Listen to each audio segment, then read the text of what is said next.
प्रणिपात दोस्तों। तो आज हम लोग पढ़ेंगे क्लास 6 का अध्याय 4। क्या बताती है हमें किताबें और कब्रें। तो सबसे पहले पढ़ेंगे ऋग्वेद और प्राचीन ग्रंथों के बारे में। तो आपका फर्स्ट क्वेश्चन है कि सबसे पुराना वेद कौन सा है। तो सबसे पुराना वेद है आपका ऋग्वेद। नेक्स्ट है कि ऋग्वेद की रचना लगभग कितने वर्ष पहले हुई। तो ये हुई 3500 वर्ष पहले। ऋग्वेद में कितनी प्रार्थनाएं यानी सूक्त है। तो कितनी है 1028। नेक्स्ट आपका है कि सूक्त का शाब्दिक अर्थ क्या होता है। तो होता है अच्छी तरह बोला गया। ऋग्वेद में अग्नि को किसका देवता माना गया है। तो ये आग को। ऋग्वेद के युद्ध के देवता कौन थे। तो ये है इंद्र। सोम क्या था। तो सोम एक पौधा है। संस्कृत भाषा किस परिवार का हिस्सा है। तो भारोपीय। ठीक है, भारोपीय का हिस्सा है। नेक्स्ट है कि पूर्वोत्तर भारत में कौन सी भाषा परिवार की भाषाएं बोली जाती हैं। तो ये हो जाएगा तिब्बत और बर्मा, तिब्बत बर्मा। तमिल, तेलुगु और कन्नड़ किस भाषा परिवार की है। तो द्रविड़। ऋग्वेद की भाषा को क्या कहा जाता है।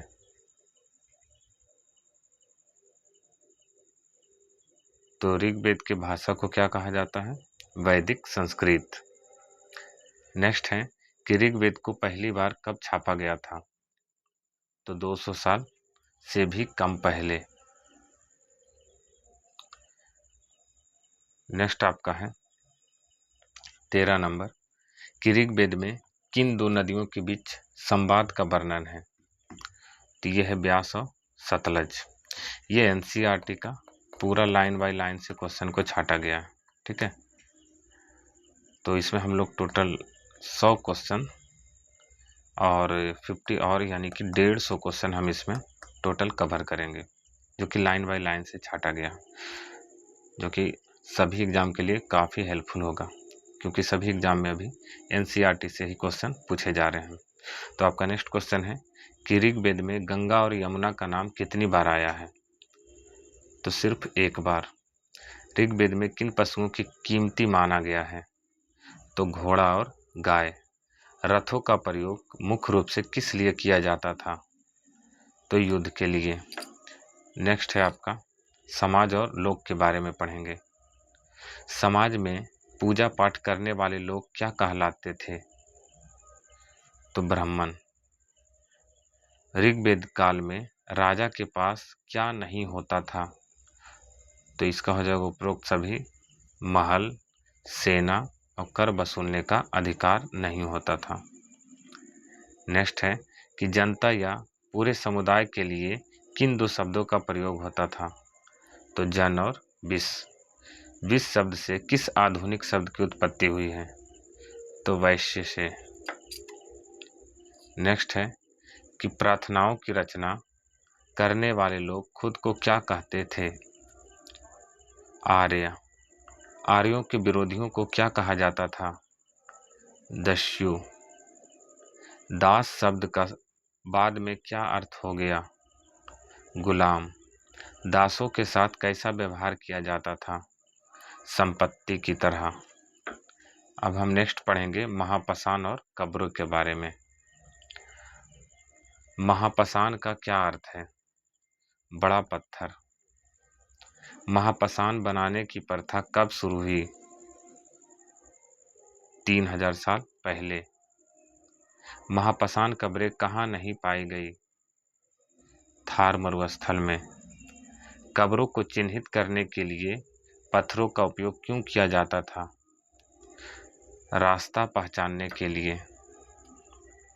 नेक्स्ट है कि कब्रों में आमतौर पर कौन से बर्तन मिलते थे। तो काले लाल मिट्टी के बर्तन। लोहे के औजार और हथियार कहाँ से प्राप्त हुए हैं। कब्रों से। ब्रह्मगिरी में एक व्यक्ति की कब्र से कितने सोने के मन के मिले। 33।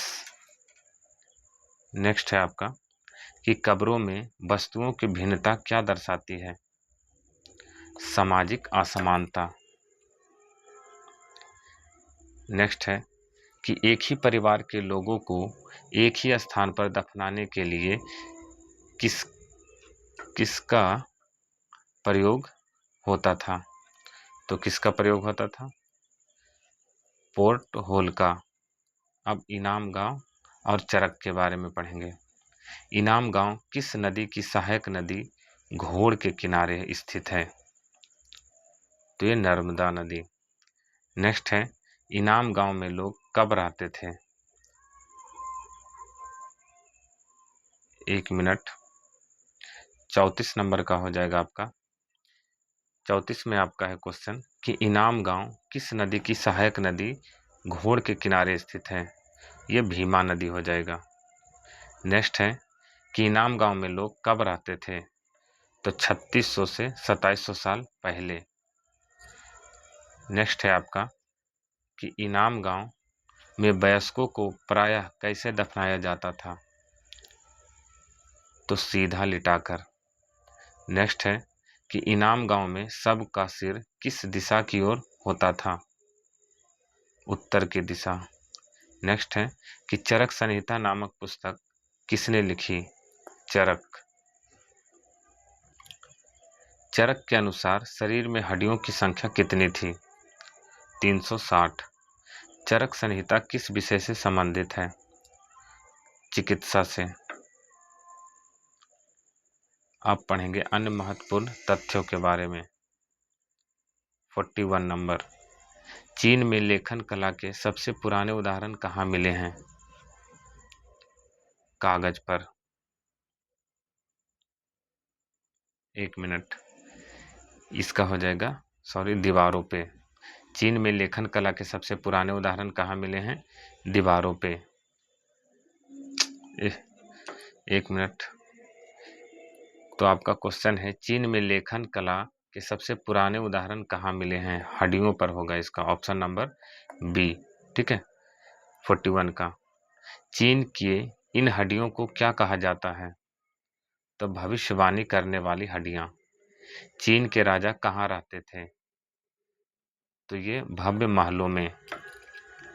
नेक्स्ट है कि ऋग्वेद काल में युद्ध किस लिए लड़े जाते थे? तो उपरोक्त सभी हो जाएगा। जमीन के लिए, पानी के लिए और मवेशियों के लिए। ऋग्वेद में किस नदी का वर्णन सिंधु के साथ उसकी सहायक नदियों के रूप में है? तो ऋग्वेद में किस नदी का वर्णन सिंधु के साथ उसकी सहायक नदियों के रूप में है? तो 45 का हो जाएगा सरस्वती। ऋग्वैदिक काल में सभा और समिति क्या थी? तो राजनीतिक संस्थाएं। ऋग्वेद में प्रार्थनाओं को क्या माना गया? तो ऋषि मुनियों की रचना। नेक्स्ट है आपका कि महापाषाण काल के लोग किस धातु से परिचित थे? तो लोहा। इनाम गांव के लोग मुख्य रूप से क्या थे? तो इसका हो जाएगा 49 का ऑप्शन नंबर बी, कृषक। वेदों की कुल संख्या कितनी है? 4। 4 वेद कौन कौन है? ऋग्वेद, यजुर्वेद, सामवेद और अथर्ववेद। नेक्स्ट है आपका ऋग्वेद में पुरु, भारत और यदु किसके नाम थे? तो ये हो जाएगा जन या समुदायों के। महापाषाण काल में कब्रों में मिले लोहे के उपकरणों में क्या शामिल था? तो उपरोक्त सभी। कुल्हाड़ियाँ, कटार, घोड़े के लिए सामान। नेक्स्ट है कि संस्कृत भाषा किस प्राचीन भाषा से मिलती जुलती है?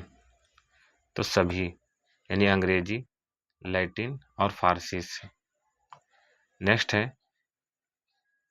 कि ऋग्वेद की पांडुलिपि किस पेड़ की छाल पर लिखी गई थी? तो ये हो जाएगा भुर्ज। ठीक है, जो कि कहाँ मिलता है? हिमालय क्षेत्र में। ऋग्वेद की यह पांडुलिपि वर्तमान में कहाँ सुरक्षित है? तो ये पुणे में सुरक्षित है, ऑप्शन नंबर बी। वेदों को पढ़ने के बजाय क्या किया जाता था? तो सुनना और उच्चारित किया जाता था। ऋग्वेद में सरस्वती नदी को क्या माना गया है? पवित्र नदी। नेक्स्ट है कि इनाम गांव में किस प्रकार के अनाजों के बीज मिले हैं? तो उपयुक्त सभी हो जाएगा। गेहूं और जौ, मटर और तिल, बाजरा और चावल। इनाम गांव में पाए गए जानवरों की हड्डियों पर किसके निशान मिले हैं? तो काटने के। नेक्स्ट है भविष्यवाणी करने वाली हड्डियों का प्रयोग कहाँ होता था? चीन में।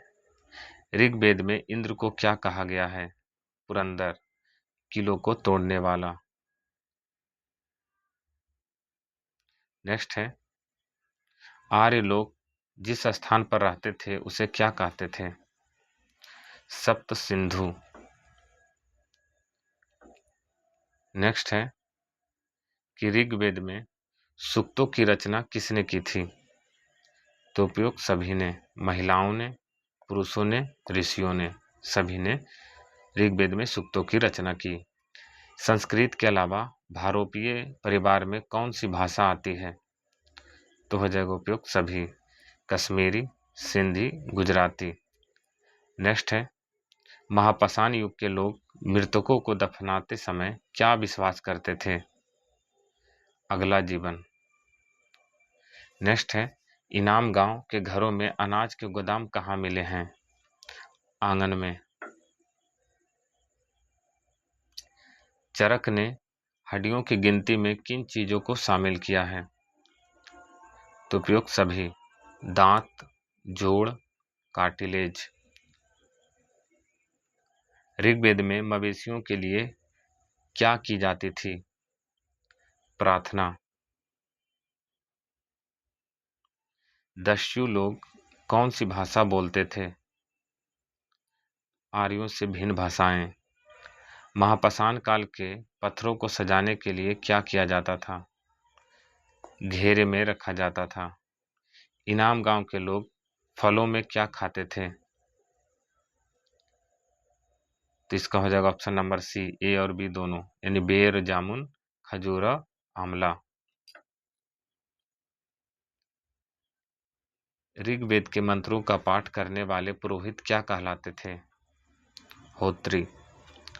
ब्रह्मगिरी किस आधुनिक राज्य में स्थित है? कर्नाटक। ऋग्वेद में घोड़े का महत्व किस लिए था? सवारी और युद्ध के लिए।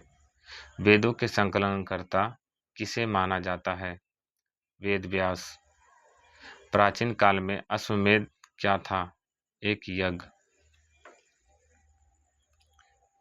इनाम गांव की खुदाई में किस जानवर की हड्डियां नहीं मिली? तो डायनासोर, जबकि गाय, कुत्ता और भेड़ की हड्डियां मिली। ऋग्वेद में जल के देवताओं के रूप में किनका वर्णन है?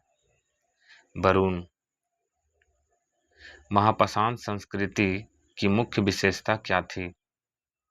पत्थर की कब्रें। ऋग्वैदिक समाज की सबसे छोटी इकाई क्या थी? कुल या परिवार।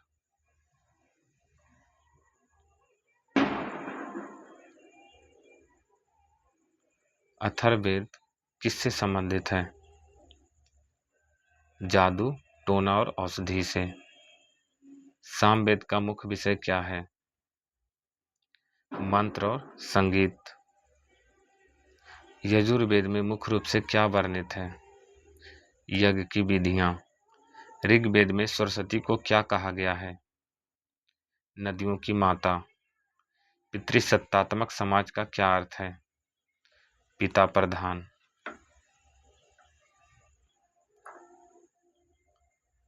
महापाषाण कब्रों के पास मिले पत्थर के घेरे क्या काम करते थे?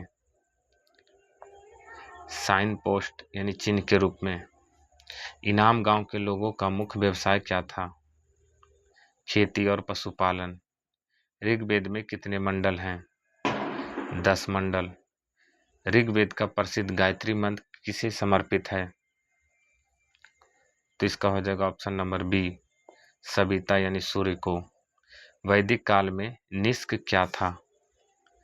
तो एक आभूषण या सिक्का। ऋत का क्या अर्थ है? तो प्राकृतिक नियम। दस्यु लोग किसमें विश्वास नहीं रखते थे? यज्ञों में। महापाषाण काल के लोग किस रंग के बर्तनों का उपयोग करते थे? काला और लाल। ऋग्वेद में युद्धों का मुख्य कारण क्या था? जमीन और मवेशी। वेदों की भाषा को भारोपीय क्यों कहा जाता है? इसमें भारत और यूरोप की भाषाओं के समान शब्द हैं। इनाम गांव के उत्खनन से क्या पता चलता है? लोग मांसाहारी और शाकाहारी दोनों थे। ऋग्वेद के अनुसार देवताओं का राजा कौन था? तो इसका हो जाएगा option number B, Indra. Next है कि प्राचीन भारत में वैद्य किसे कहा जाता था? चिकित्सक को। नेक्स्ट है कि वेदों का अध्ययन करने का अधिकार किसे नहीं था? तो प्राचीन काल में शूद्रों और कुछ महिलाओं को। नेक्स्ट है, क्या ऋग्वेद में लोहे का उल्लेख मिलता है? नहीं।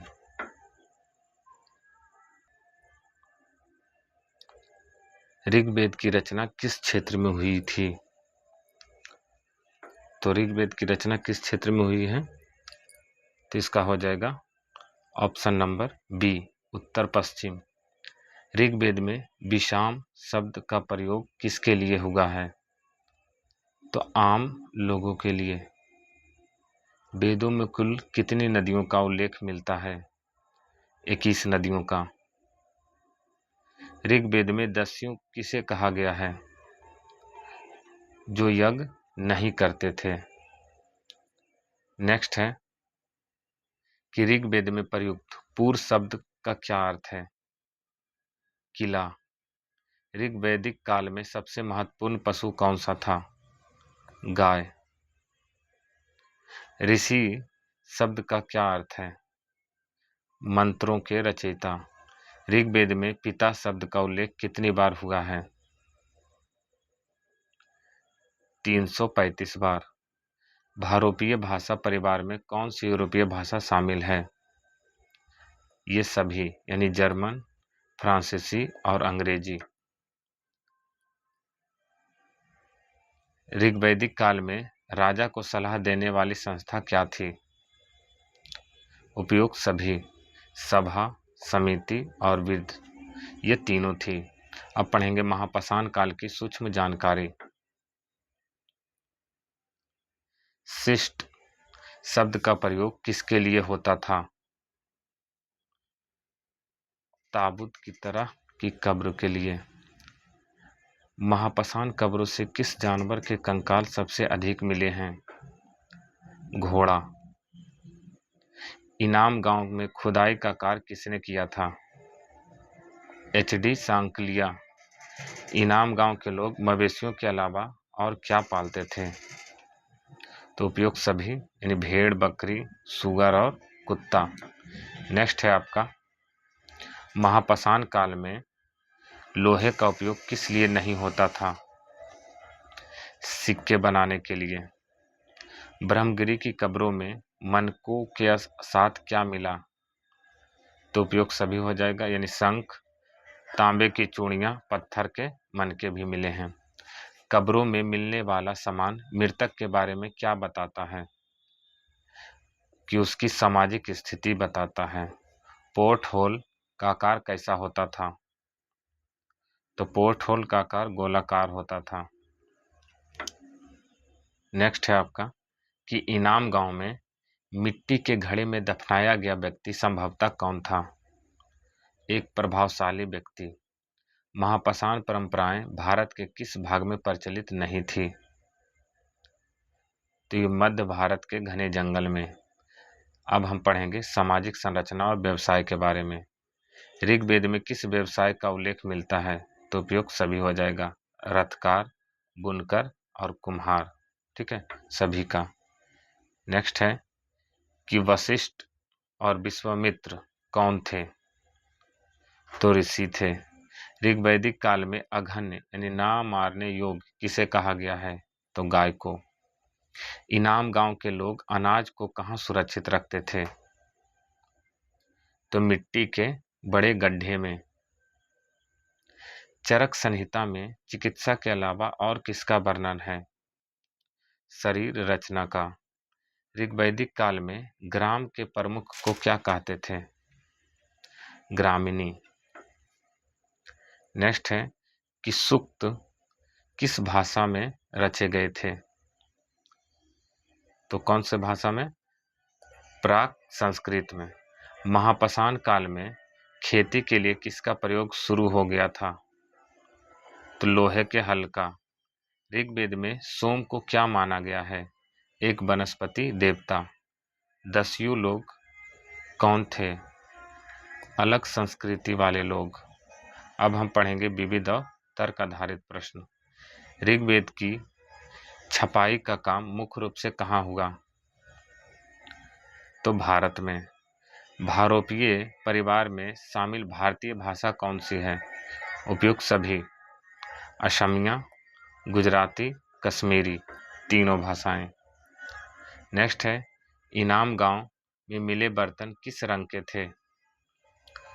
तो ऑप्शन नंबर सी लाल रंग के, जिन पर काली नक्काशी किया हुआ था। ठीक है, यानी डिजाइन काले रंग का। ऋग्वेद में जन शब्द का कितनी बार उल्लेख है? 275 बार। ऋग्वेद की रचना मौखिक रूप से क्यों की जाती थी? तो लेखन कला का विकास नहीं हुआ था, इसलिए मौखिक रूप से की जाती थी। महापाषाण कब्रों को और किस नाम से जाना जाता है? महापाषाणिक स्मारक के रूप में। नेक्स्ट है कि इनाम गांव के लोग मछली पकड़ने के लिए किसका प्रयोग करते थे? कांटा का। ऋग्वेद में किस पर्वत का उल्लेख मिलता है? तो ऑप्शन नंबर सी मुंजवंत, जो कि हिमालय में है, मुंजवंत पर्वत का। वैदिक काल को मुख्य रूप से कितने भागों में बांटा गया है? तो दो, एक ऋग्वैदिक और उत्तर वैदिक। महापाषाण काल में मृतक के सिर को किस दिशा क्या होती थी? मृतक की दिशा, तो ये हमेशा उत्तर। नेक्स्ट है इनाम गांव के लोग कौन सा फल सबसे अधिक पसंद करते थे? तो कौन सा फल था? बेर। ऋग्वेद में आर शब्द का क्या अर्थ है? श्रेष्ठ या कुलीन। चरक संहिता का प्रभाव आज भी किस क्षेत्र में है? आयुर्वेद में। अब नेक्स्ट है आपका ऋग्वेद में समुद्र शब्द का प्रयोग किसके लिए हुआ है? तो जल के विशाल भंडार के लिए। महापाषाण काल में क्या पत्थरों को जमीन के नीचे भी रखा जाता था? तो हाँ। ऋग्वेद अथर्ववेद की रचना किसने की थी? तो अथर्ववेद की रचना अथर्वा ऋषि ने किया। ऋग्वेद में गाय के लिए कौन सा शब्द प्रयुक्त है? तो गाय के लिए प्रयुक्त शब्द कौन है? तो उपयुक्त सभी। गो, आघन्या यानी ना मारे जाने वाला पशु, और धेनु। नेक्स्ट है कि महापाषाण कब्रों में सोने के अलावा और क्या मिला? तो तांबे के दर्पण। इनाम गांव की बस्ती का अंत कैसे हुआ? अचानक पतन से। वेदों को अपौरुषीय क्यों कहा जाता है? क्योंकि इन्हें इंसानों ने नहीं बनाया, ये माना जाता है। ठीक है, इसलिए अपौरुष कहा गया है। तो हमने NCERT का टोटल इसमें 150 क्वेश्चन लाइन बाय लाइन से कवर किए हैं। ठीक है, इसमें जो भी क्वेश्चन है हमने एक एक करके कवर कर लिए हैं। तो नेक्स्ट पार्ट जल्द ही आएगा। ठीक है, तो चलिए मिलते हैं नेक्स्ट वीडियो में।